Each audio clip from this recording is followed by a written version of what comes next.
Well, howdy, fellers. Booyah! Budokan!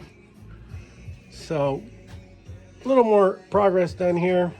We got our kadoosh going on up here.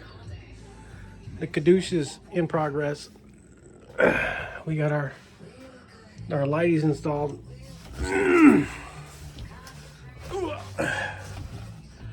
And of course I did some overkill here with our construction onis. We got a little triangulated little cleat there. Triangulated. Everything is glued and screwed. Real good. Glued, screwed, stapled, masturbated. We got some covers because we're going to have some wires going in the back because these are where our little lights are going to go. Got a couple little light holes right there. Don't worry about that right there. Forget about that little thing. So, working on the knees really sucks. All right, so done with the knee working or something. But anyways, so that's all done now. Got our 3 door openings. We got our I don't know, I forgot what I was gonna say. I don't know. But anyways, so we got that going for us. And then we got our kind of get our outline here for our little side upper cabinets. Sorry, union brake real quick.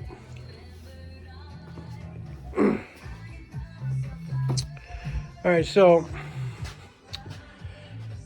for the people who are astute and notice things, let's see if I can. Okay, so if you look there, the line, the lower line of the cabinet is nice and parallel with the window, but the roof line is kind of going like this because, yeah, just kind of the way it worked out. The roof ended up raking up a little bit because the frame bowed with all the weight. So as the metal of the frame bowed out,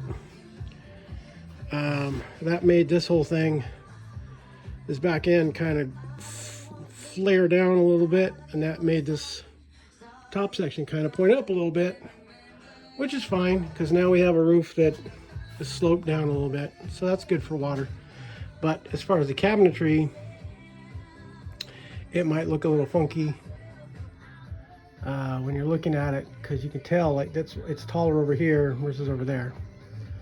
But you really only notice that if you're literally standing looking through the window here. When you're outside the camper, you know, when you're inside the camper or the Campner or the Mega Drop or Super Drop, when you're just standing here, you don't really notice that because it's kind of, you know, perception, angularities and perspectives and stuff and singularities and stuff. So it doesn't really seem to be mattering much.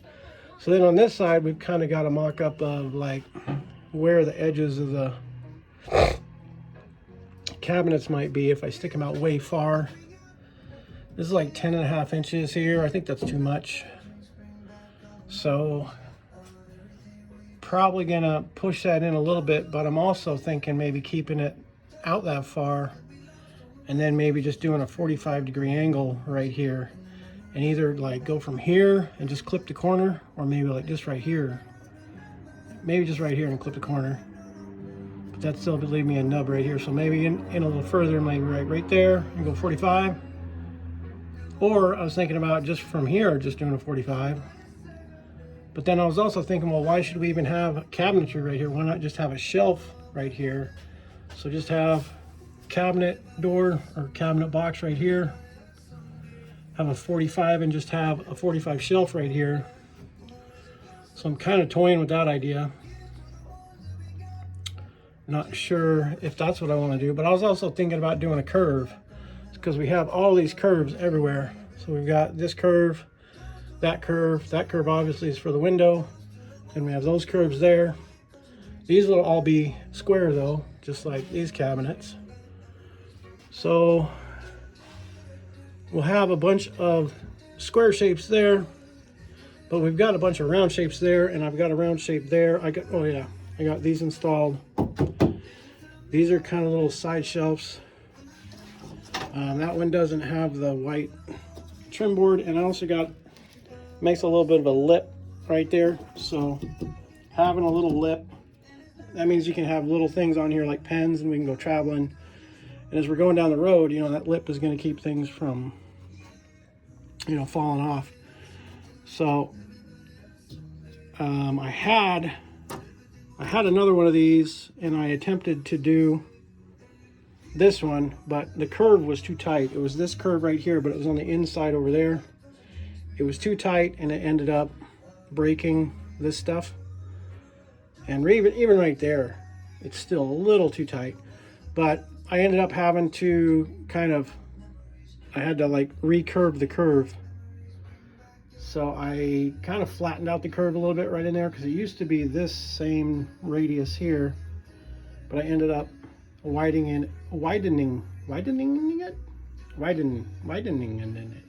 So I widened it, and then yeah, so I flattened it out a little bit. So that worked for this one. So I need to go buy one more strip for this side. But these are going to be good, because these are going to be a handrail for the wifey. The wifey will have something to, when she's getting in and out of bed, she'll have something to hold on to. So that's good. She needs that 3 points of contact support kind of stuff.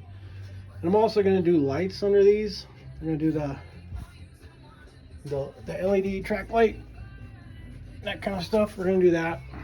Going to do that up in user way, and over there too. And of course we'll have the lights there. And then under these I'll have a couple. Under these little side cabinets I'll have a couple of these lights here and there. So we're going to have lights and lights and lights and lights and lights. But anyways, what was I saying? I forgot.